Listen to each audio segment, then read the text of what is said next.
Brain Gain is sponsored by Southwoods Health, Farmers National Bank, Sweeney Chevrolet Buick GMC, and the Mahoning Valley Manufacturers Coalition. I just want to welcome everyone to Brain Gain Youngstown Navigators. My name is Jeremy Leidick. I'm content manager with the Business Journal, and today we're going to be exploring careers in the legal profession. I'm excited to first introduce you to Judge Carla Baldwin, who is administrative and presiding judge at the Youngstown Municipal Court. Good afternoon, Judge. I'm so happy to be here with you, Jeremy. Happy to have you. So a little bit later, you're going to hear from Judge Baldwin, and she is ready to answer any questions you might have. So be thinking about what you want to ask. But for now, I'm going to play a video for you where our team visited the Youngstown Municipal Court, spoke to some of the folks who work there, including Judge Baldwin. We put together a nice video. So sit back, relax, enjoy the video, and we'll see you again in just a few minutes.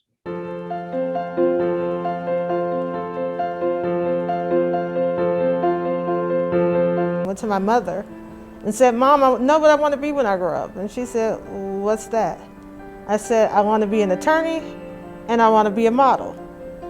And I always tell students that it's not because I thought I was the prettiest thing in the world. I literally read the description and said, travel the world and people take pictures of you, and then you get paid to argue with people and think and read. I love it. I think I can do both. And she said, "Babe," she was much nicer to me then. She said, "Babe, I think you only have time to do one."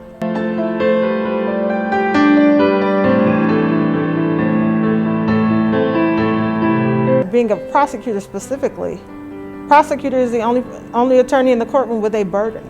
When we walk in the court, when we walk in for trial, we are telling the jurors that we believe that we can prove every element of this case beyond a reasonable doubt. When you're having conversations and plea negotiations, it is so important that you are trustworthy and have a good character and are just not a jerk. Don't be rude, don't be mean. I tell people all the time, especially when I speak with students, and I miss going to speak to students in person, it costs you nothing to be kind.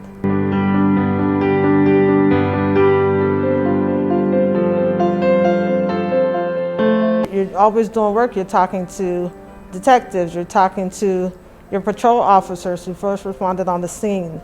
You're speaking with victims. You're trying to make sure you have all of the information possible, because when a case is filed, the standard for a case to be filed is probable cause, which means more likely than not, we think you did it. But then to prove it at trial, you have to prove every element of the offense beyond a reasonable doubt, so that there is no doubt that would be considered reasonable in the mind of a juror to believe that you committed this offense. And so that's the highest burden under the law. And so it takes a lot of time and diligence and attention to make sure you can meet that with every case.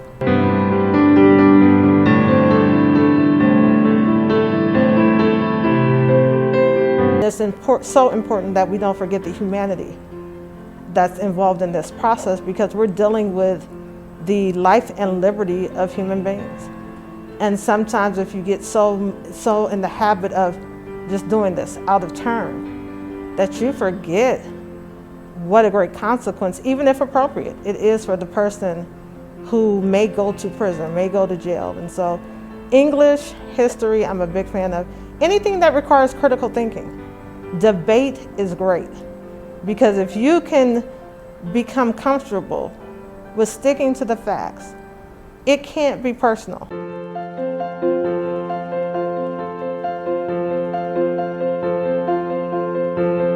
If you're good at math and science and you know how to break things down.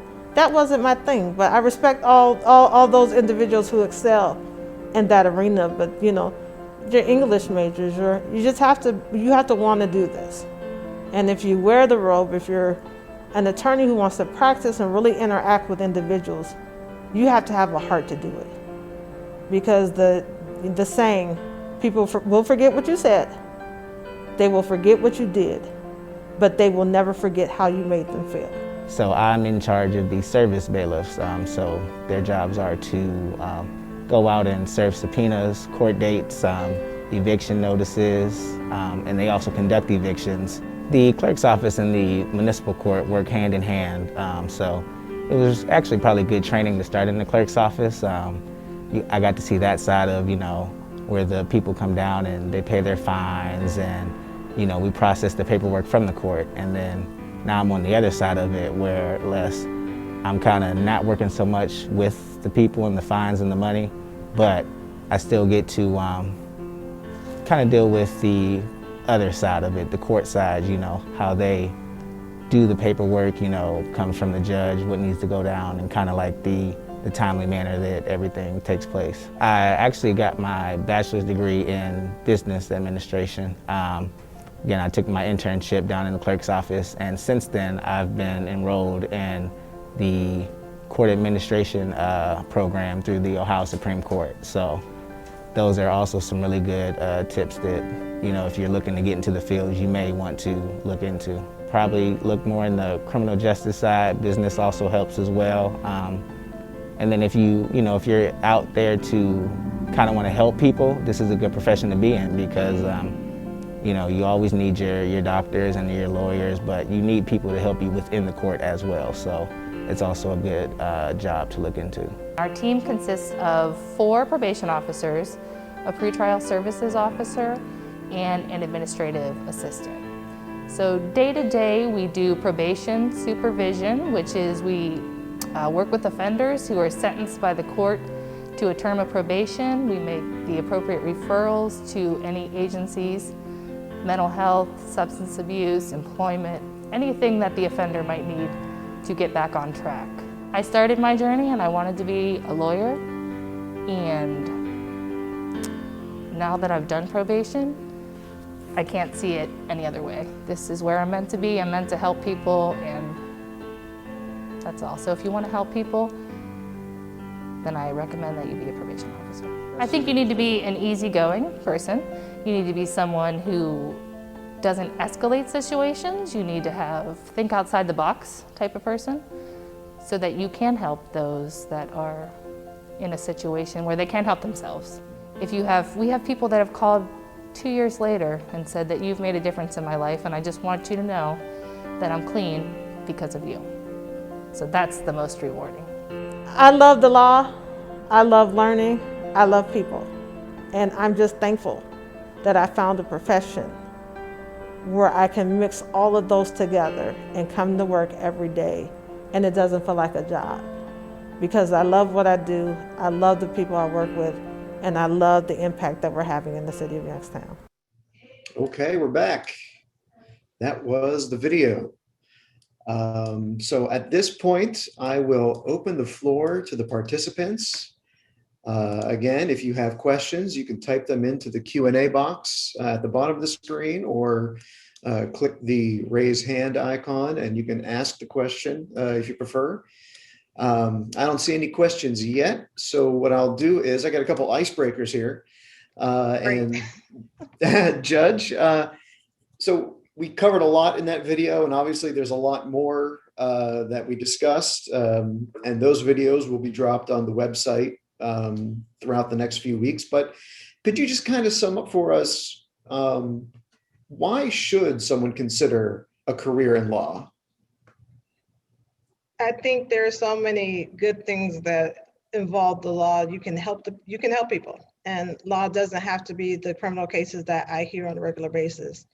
There are attorneys for just about everything. If you want to help start a business, learn how to write good contracts so that both the business owner and the contractor are protected. You might want to go into business law if you are interested in making sure that companies follow the appropriate standards for employing people, because there's employment law, just to make sure that people are in safe environments and things are happening as they should be.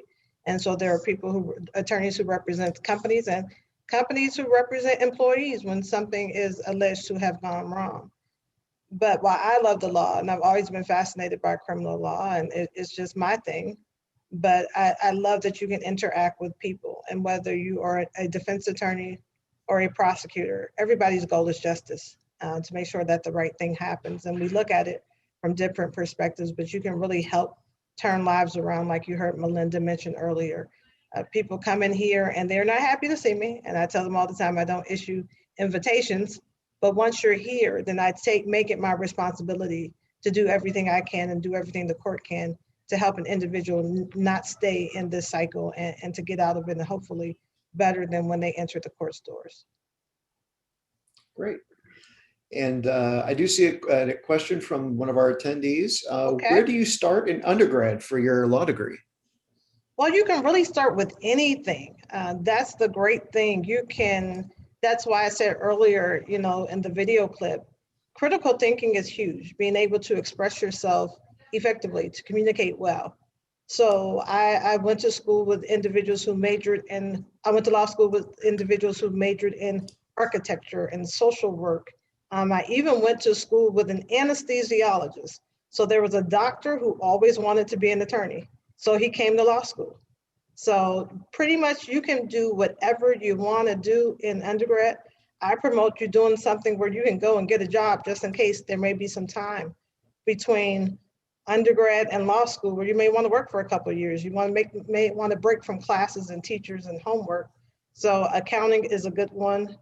Social work is a great one. Criminal justice is a thriving field right now, and it looks very different than it did 10 to 15 years ago. So anything you want to do, you can do. You just have to make sure you keep the grades. You can get good letters of recommendation because you've shown yourself to be a great student. And then you make that application. You take the LSAT, which is the law school admission test. You get a good score on that. And law schools will be beating down your door to have you as a student in their facility. All right. The next question is from Linda Fries. And Linda, I'll go ahead and you should be able to ask your question now. She still appears muted. Oh, there she is. Okay, this is actually from one of my students, Gabby. Go ahead, Gabby. Okay. Is there a physical fitness test to become a police officer? There is a physical fitness test to become a police officer. That's a good question, Gabby, because you have to be able to, you might have to chase somebody down, and so you have to be in good health. So yes, there is a physical fitness test to be a police officer, not to be an attorney. Okay, good question. Great question. This is from Jalea Provit. What is the hardest part about being a judge? Hello, Miss Jalea. I know Jalea, so it's good to hear your name virtually. The hardest part is making decisions about people's lives. That really is the hard part, because when I was a prosecutor, I was making recommendations, but now I am the final decision maker. So having to sit in judgment of someone else and determine whether or not they get to go home. And if they get to go home, what conditions do they go home under are pretty huge. And I don't make those decisions lightly. So absolutely, making decisions and sentencing people are the hardest part of the job. What advice would you give someone who might be interested in becoming a judge or lawyer? Well, you're going to want to study hard. You're going to really want to know the law. You want to make sure you like people. I can't stress that enough. This is a very hard job because you're dealing with people. And even doing what I love, sometimes you want people to make decisions for themselves to make their lives better, and they won't. And you have to learn not to take that personal either. So I would say you need to love people. You really do, because I've wanted to be a judge since I was 12, but I've yet to encounter an individual who said, I want to be a defendant when I grow up. So you have to recognize that people just don't happen to appear in front of court, in front of a judge. Something has happened. Oftentimes some trauma that's been unaddressed, a bad moment, a mental health issue, a substance use disorder that brings them in front of the court. So number one, you got to love people, because you have to want to get them into a better spot than where they are now. And then you need to be nice and have a good relationship with the people that you engage with, both on the court staff and those attorneys, because it just makes things better when there's a relationship of trust, when people can trust what you say, trust who you are. And then you got to work really hard, because it's a hard job. The laws are always changing. So there's a lot of education that I still go through, even though I graduated in 2008, January of 2008, I graduated from law school. But as a judge, I'm required to get 40 hours of continuing education every 2 years. So the learning never stops. So you have to want to learn, you have to want to love the law, You have to be kind, and you have to have a heart for people. That would be my thoughts on that one, Jeremy. Okay, and Linda, I've permitted you to talk again. I turned that on. Do you have another student to ask a question? Yes, I have another student, Jeremy, who has a question. Fire away. If you weren't a judge, what would you want to be? If I weren't a judge? Yes. Wow, that is a great question. What's your name? I'm Sophie. Hi, Sophie. Okay, Sophie, if I wasn't a judge, I would probably want to be a law school professor or a legislator. I would want to be the one to help make good laws, or I would want to be the one to teach students about the law. Thank you. That was a great question. We have Very another good one. question. Okay. All right. Shelby. Go ahead. What is the most memorable case that you have had? The most memorable case, that's a great question, Shelby.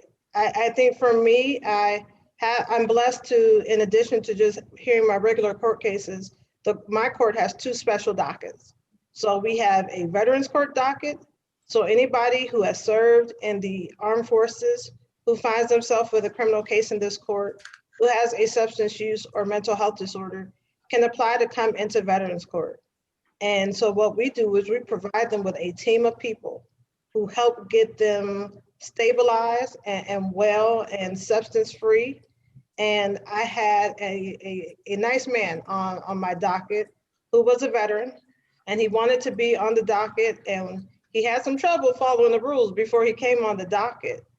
But I had the pleasure of watching him go through the program, Shelby, and he just blossomed. He was like a totally different person. He stopped using drugs. He started to engage more with his family. He was working regularly. And then when he graduated, he was almost in tears, thanking me and thanking the team who works with me to pull this program off. And he said, this experience, and mind you, he had grown kids, so he was an older gentleman. This was the first time anybody had told him that he was good at something, and he had good things about him, and he had the possibility to do good things in the world. He had never heard that before his entire life. So that moment I will never forget, because that's why I'm here, to help people be better than when I first met them. So that's the most memorable moment. Thank you, Shelby. Wow, Thank you. that's a great story. Judge, I have 2 other students. Can we ask 2 more questions? I'm good with it. I'm here, Jeremy. We're okay with that? Sure. We'll take, let's take those 2, and then I'll move on to some others. We got a pretty big list. Okay. All right. Okay. Go ahead. Did you have a teacher that helped you or pointed you to the career you are in today? Oh, and what's your name? Malia. Malia. I had so many good teachers, but I think the individual, my mother was a principal, and so she just supported me. I had so many great teachers who supported me along the way. My Spanish teacher in high school actually introduced me at graduation, and she just believed I could do anything that I set my mind to do, but so many did. But wanting to become an attorney, I'm going to credit my father. He says I don't credit him enough, so I'm going to give him a shout out today. He used to be a probation officer, like Melinda, who you saw on the video. So when I was growing up, he was a probation officer in this very court, and he helped a lot of people change their lives. So he was my greatest inspiration in that respect. And then I give kudos to Mrs. Baxter for being an awesome supporter all throughout my high school career. Okay, go ahead, Jaslyn. This is Jaslyn. Hi, Jaslyn. Hi. How long does it take to become a police officer? Well, I don't know the specifics, but you do have to go through the Police Officer Training Academy. So they do have that at Youngstown State. So my security officers who work here at the court to keep us all safe, many of them have graduated from the Police Academy at Youngstown State. So it may be a year or so, but I'm not sure. But it does take some specific training. Another one of our attendees asks, her name is Olivia, and how many hours do you work in a typical day? Olivia, I'm here between 8 and 4. Those are the court's hours. And then I'm kind of on call. So my phone I don't ever get to turn it off because there are situations and emergencies that happen. And so I'm always accessible to the jail if something goes on with an inmate, to the prosecutor's office if something comes up.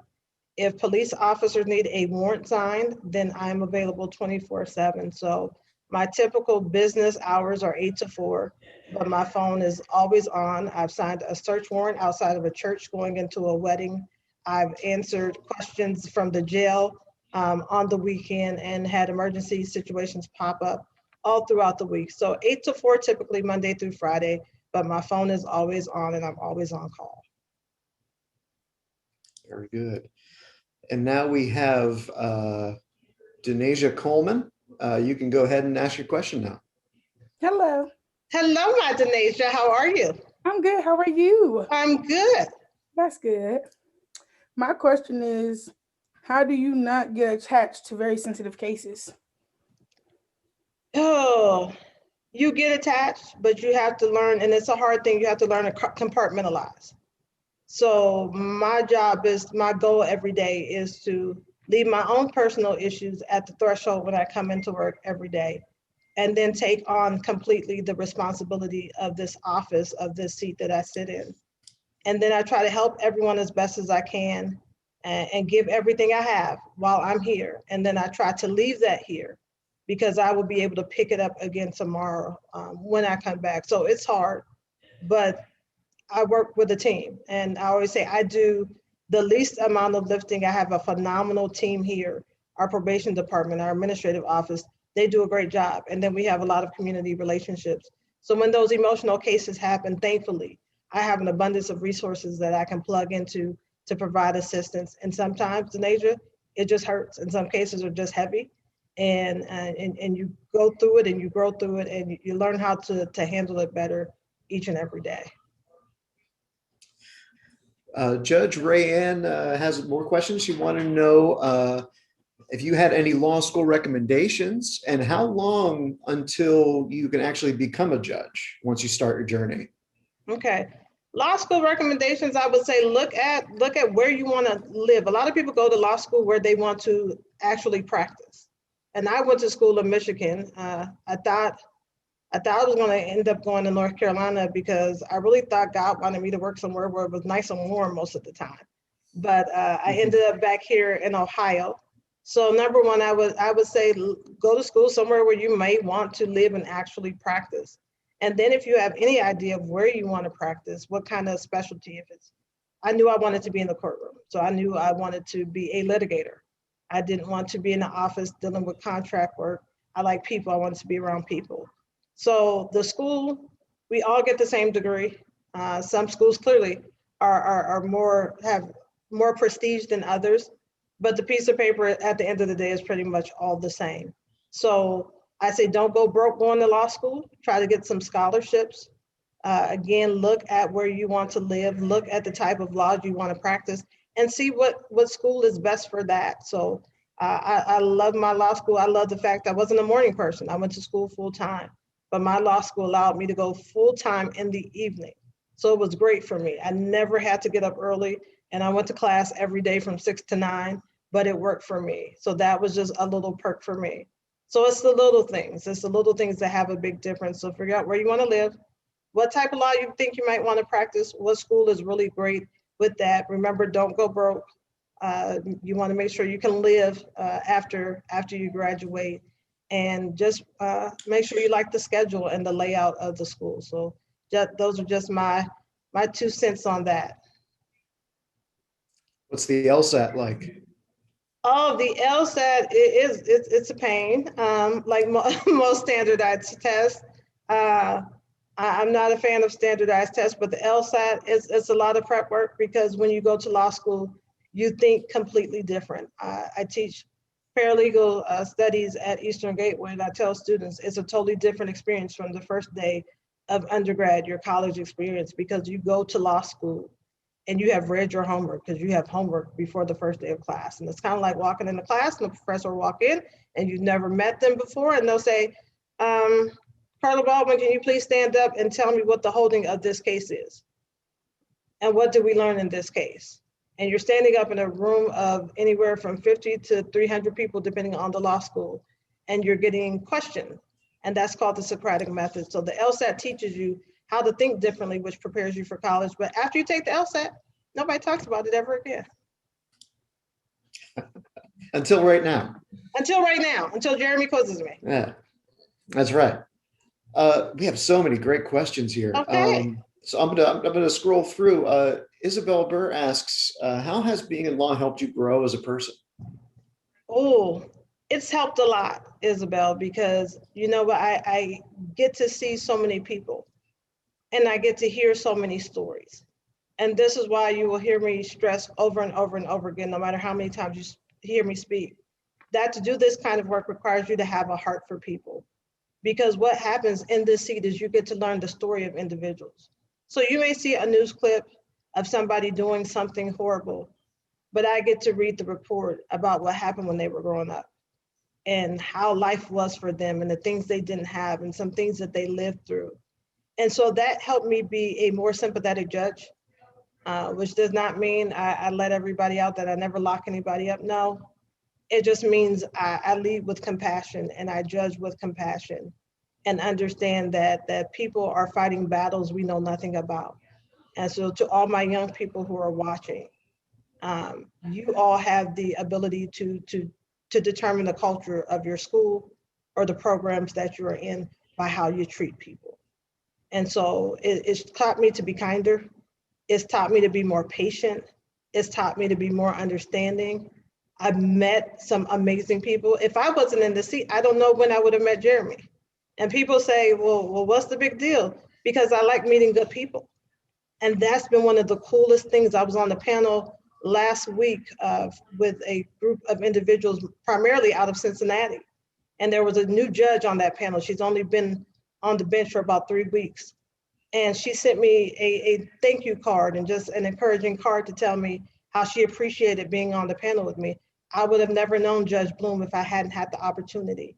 So it's given me so many opportunities and it's helped me be better, because you can't want your community to be better when as a leader, you don't try to be better yourself. Very nice. Sophia Pringer asks, do your beliefs ever influence your verdict on a case? I'll say my belief is to treat everybody the way you want to be treated and to make sure justice is done. So yes, we all have biases and to say I don't or we don't, but I work very hard that when I sit in this seat and I make decisions, because I'm in the very seat, I'm in my courtroom right now, where I make these decisions, that when I put that robe on and I take this seat, then I make decisions for justice. I don't make decisions for Carla. So Carla stays in the office and justice has to come out here, wear the robe. So it's hard, but my reminder to myself is to always remember what's being required of me. And if I'm sentencing somebody, then my job is to be fair and to be individualized and not to treat the person in front of me like the last person I sentenced, but to give that person the utmost respect and consideration of the facts of their case and look at what the ultimate outcome is, which again is justice, I'll keep saying, because it's not pretty and it's not easily defined. But Carla has to stay in the office and justice has to take a seat. So I try to be conscious of those biases and preferences, but my belief is everybody deserves to get respect when they walk into this courtroom. So I try to live by that. Okay. And I know that we had this set for a 1:10 stop time, but there's some really good questions here.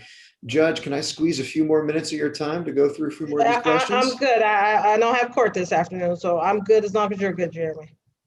All right, we'll see how many more we can get in. Okay. Deanna Smith asks, how do you take in all the information from the court case to come up with your verdict or your ruling?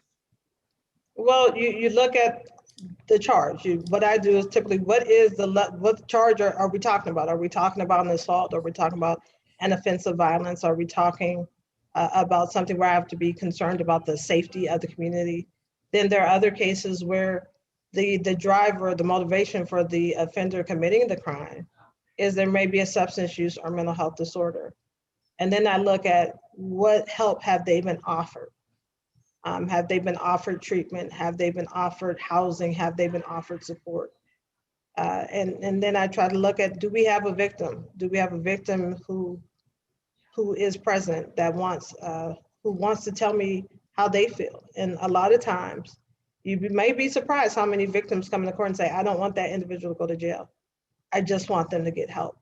So that helps me. And I try to be very fair and clear with the offender and let them know that I make no money or bonus points for you going to the county jail.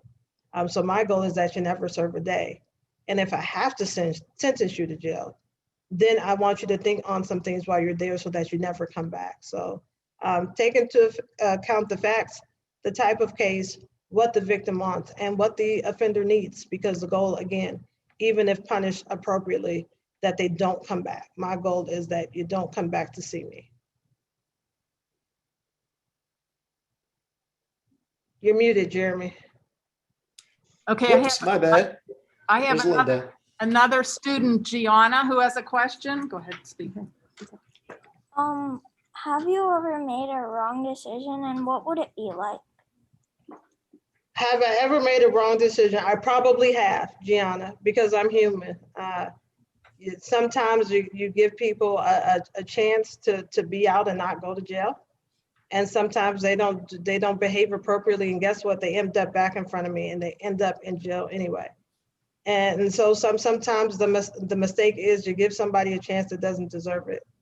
And then sometimes, then there's the other risk that you lock somebody up that maybe they would have been okay if they went home. So it's a very hard job, Gianna. So what happens with that is that if I make a mistake with anything, if I make a mistake on a piece of paper, when I'm writing something, if I do anything, I try to own it. And I encourage you all to do the same. If you make a mistake, it's okay, because we're all human.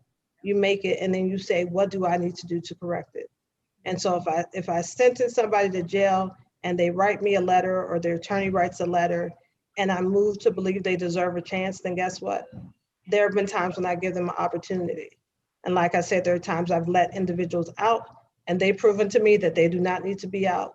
Then I have to say, okay, I gave you opportunity. That was a mistake. And now you have to sit in the county jail. So those aren't easy decisions, because again, that's restraining the life and liberty of somebody else. And I don't take that lightly. But if you make a mistake, I own it. If I make a mistake, I own it, and then try to correct it as quickly as possible. Thank you. Thank you. Emma has a question too. All right, Emma. Who was your mentor or role model when you were growing up? Oh, I had so many. My late pastor, Bishop Wagner, was a huge one, because he taught me how to dream and the importance of being a dreamer and doing the hard work and being my best at everything. My mother, who is one of my biggest cheerleaders, she is my bestie, and she was also my principal for a long time. So she helped keep me in line and reinforce the importance of school. And now I have so many colleagues, so many judges who sit on the bench, and now who I call all the time. If I don't know something, if I have a question, I call and say, hey, got a judge question, can you help me out? So I was really truly raised by a village of amazing people, and my village keeps growing. And I always say you should not be the smartest person in the room. So make sure your friends are smarter than you and you won't go wrong. And I'm thankful to have so many mentors along the way who helped make me into the person who I am today. Thank you. Thank you. All right.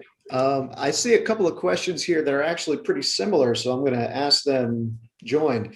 First of all, has being a judge ever hurt you psychologically when you're trying to rest, like when you're at home? And then the follow-up would be, what keeps you motivated going through everything? Were there any times when you thought about giving up? All right. Well, it does drain on you psychologically by doing this job. Like I said, in addition just to my regular cases, there's the Veterans Court and there's my drug court docket, which are individuals who have been charged with a crime, who battle with substance use disorders. And that's a huge thing. And then if any of you have family or friends who have been impacted by someone addicted to drugs, then you know how devastating that can be. and to see individuals fight for their lives on a regular basis, and you can't make them make the right choices. It's draining to see individuals in court who are just struggling and who stay stuck in this cycle. It's hard and it's draining because when you love people, you care about them. And so what I've learned to do, again, I'm trying to be better every year. This is the beginning of my 4th year on the bench. And so what I'm doing a better job of is trying to compartmentalize and kind of leave it here and put all my efforts into making sure we have top-notch resources for the people that come through these doors. And then when I get home, I like to kick back, get on my recliner. I've taken up a new hobby. So I'm working right now I want to be a plant person. Okay. Some people, you hear cat ladies, I want to be a plant lady. And so far, since I've been on the bench, none of the plants that have been in my office have survived. So now I'm on a personal mission to keep plants alive. So I have a plant in my office and I have 2 new plants at home. And so I'm really trying hard to keep something other than my husband alive at home. So I hope you all wish me the best with that. And then I'm going to start walking this week with one of my girlfriends since the weather has turned. So just getting out, exercise, and find something to take your mind off of everything. So gardening will be it this year for me. I'll take any plant tips you have. Okay, I really got some good ones, so I'll pass them along. Perfect, thank you.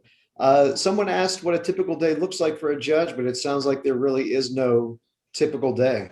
No, there is no typical day. Like today, because of COVID, after a person appears in court for their first appearance or their first time seeing myself, the other judge or magistrate, then all the negotiations to determine whether they can reach a plea agreement or if we're going to have a trial, that all happens by phone now.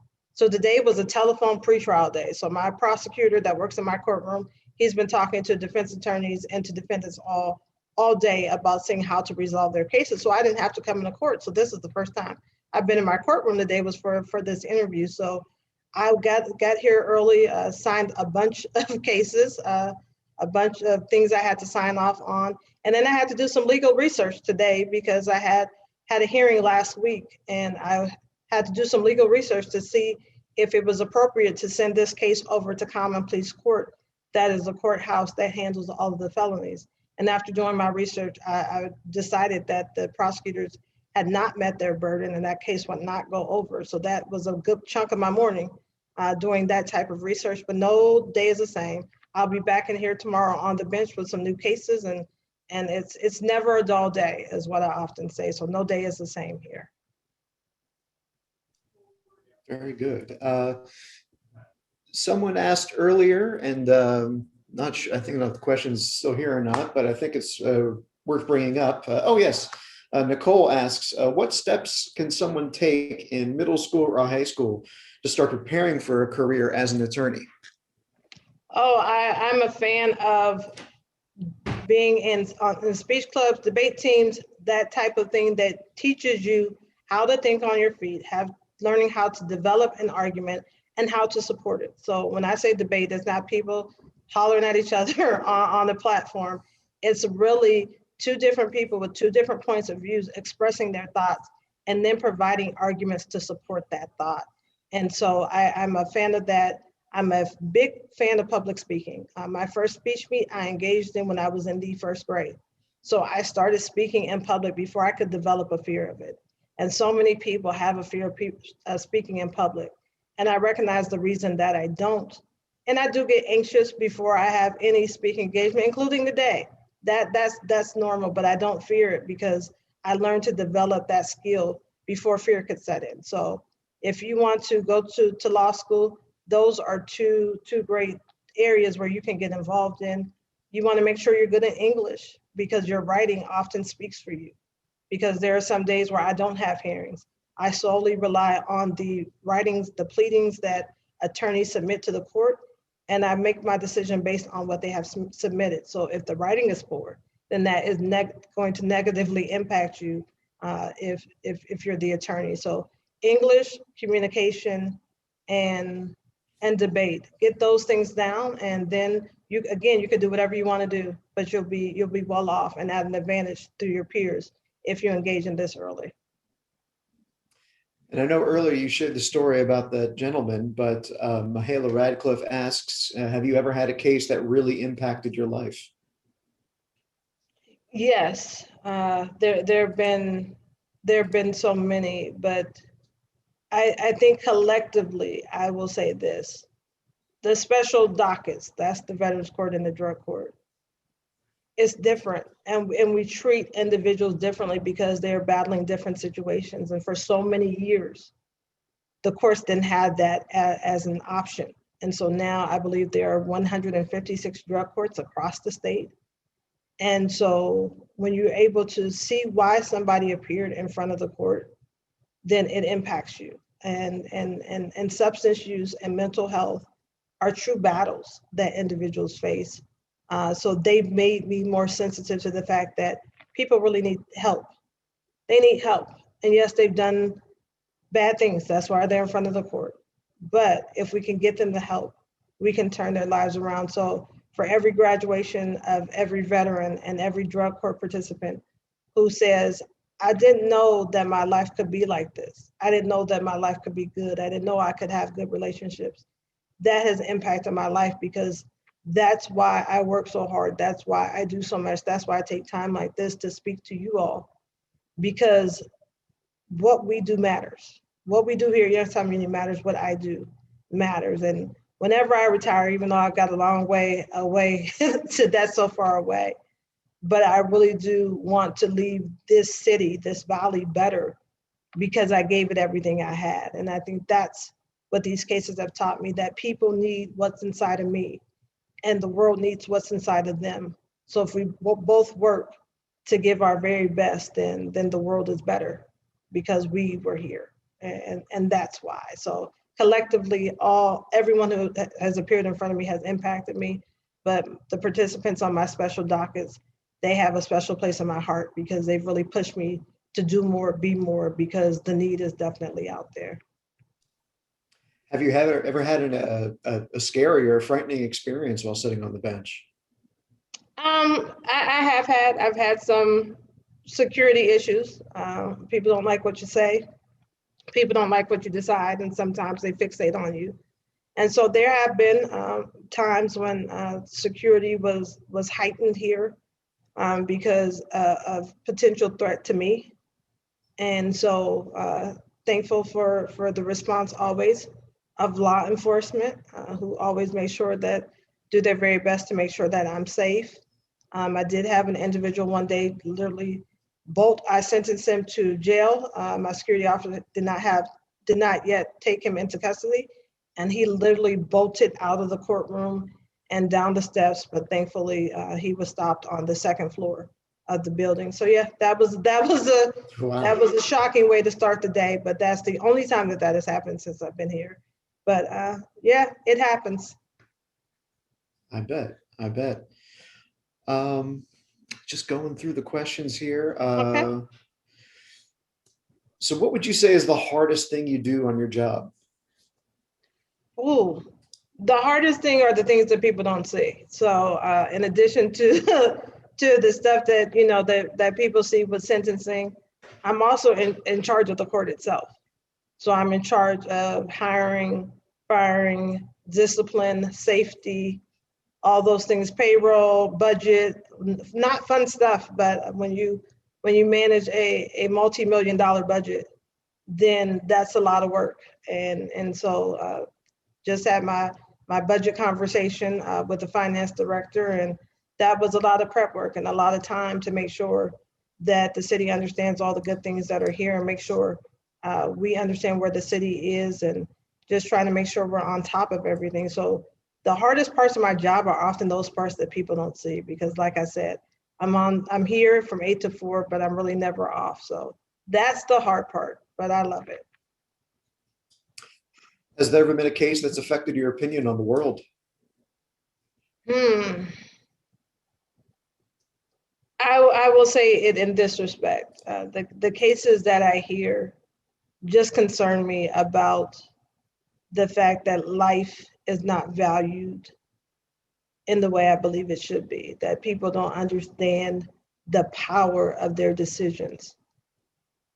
your decisions determine your destiny. I can't say that loud enough. I can't scream that loud enough, that people end up in front of me because of decisions that they made. I am in this seat because decisions that I made. So what is it? I don't feel better that I'm better than anybody who appears in front of me. But the difference is I made better decisions. And so what is disheartening sometimes and what's heavy that weighs on me is the fact that life is not valued, whether it's life of somebody that may be victimized or the life of the defendant who didn't recognize that you had the power not to end up in the county jail. You had the power not to end up in prison, but you didn't make a good decision. And so that has concerned me at times. And then there's those moments where you'll see a victim come in and say, I just want this person to be better. And then it restores my faith and hope in humanity that we all have this joint goal of this community being better. And as we look inside ourselves and make better decisions of how we respond, that's how we get to better. So it's a decision-making piece, be it good or bad, that I hope all of you students recognize that your decisions determine your destiny. Your decision to go to class, your decision to be respectful, your decision to turn in your homework, your decision to study for a test. Those decisions determine whether or not somebody gets to make the decision whether you're a good fit for college, or whether you're a good fit for law school or medical school, or for some advanced program, whether you're a good fit for the military. It's all based on decisions. So decision making is huge. So make good decisions and your destiny will be great. And as far as decisions go, I think we've touched on it a little bit before, but a couple similar questions is, have you ever made a decision that maybe you regret to this day? Have you ever felt wrong about any of the decisions that you've made in the courtroom? I think the best way to answer that is I've grown. And so some decisions I made at the time I believed was the right decision at the moment. But the longer you do this job, the better you become at it. That's the goal. And so then you make better decisions, and sometimes you have better access to resources. So yes, there have been times that if I could go back, and that's with almost every phase of life, I wish I made a better decision, and not that the initial one was wrong, but you just want to make a better one, a different one. And so that's the beauty of this job, and that's the beauty of networking and connecting with other judges, with other CEOs and executives who lead agencies that provide support. Then you have the knowledge to know that there's a better decision or a different decision that's possible. So yes, I'm sure I would be lying if I sat in the scene and said, no, I never made a mistake, or no, I never made a bad decision, or there wasn't a better decision that could have been made. But that's the hard part of this job. It is the decision of the court. And like I tell my staff, when we know better, we do better. And so I'm committed to that myself. So working every day to make better decisions so that everybody can be in a better position. Very good. And I think we only have time for one more question. I know there's still a few on the board. Okay. But I want to make time for a group that I'm going to be speaking with after. Okay.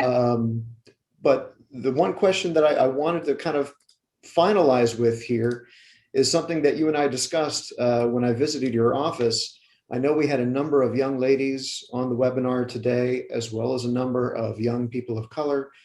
What advice would you give these young people who are interested in law and perhaps wish to pursue even a position of leadership, such as yourself? I would say go for it.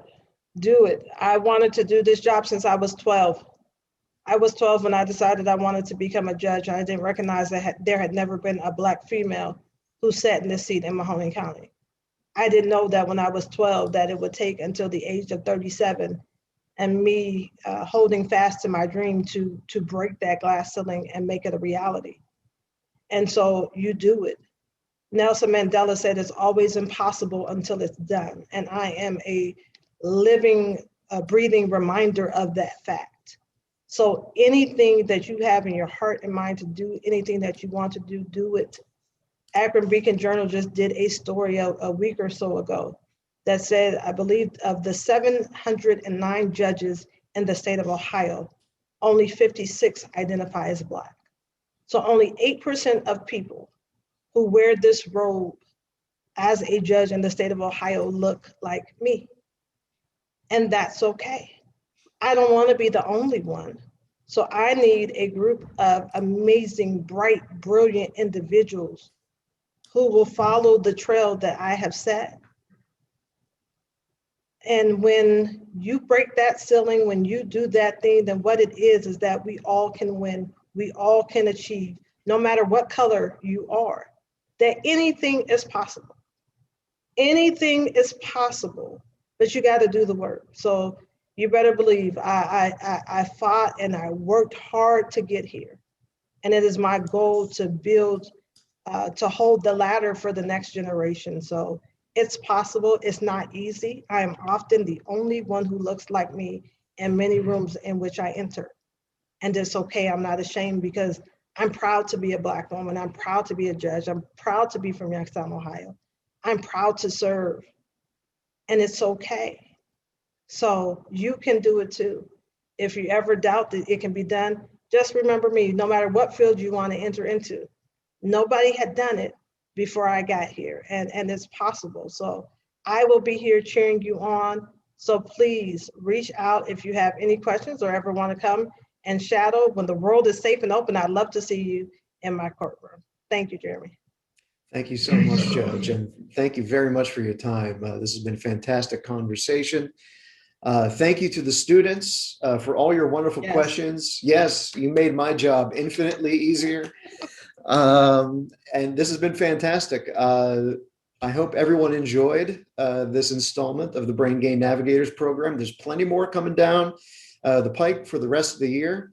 But for now, I think we're going to leave this one as it is. And the video will be posted. Our conversation will be posted on the Business Journal website under the Brain Gain Navigators page. It will be still available for you to watch on the JA Inspire virtual platform as well. And then I have a whole mess of other videos that we got whenever we went to go talk to the judge. We'll be putting those up on our website as well. So keep your eyes up on that webpage. I'll be sure to send out as much information as I can about it. And for now, enjoy the rest of your day. Enjoy the rest of your week. Judge Baldwin, thank you again for your time today. Thank you. And thank you, everyone, for tuning in. Have a great day. Brain Gain is sponsored by Southwoods Health, Farmers National Bank, Sweeney Chevrolet Buick GMC, and the Mahoning Valley Manufacturers Coalition.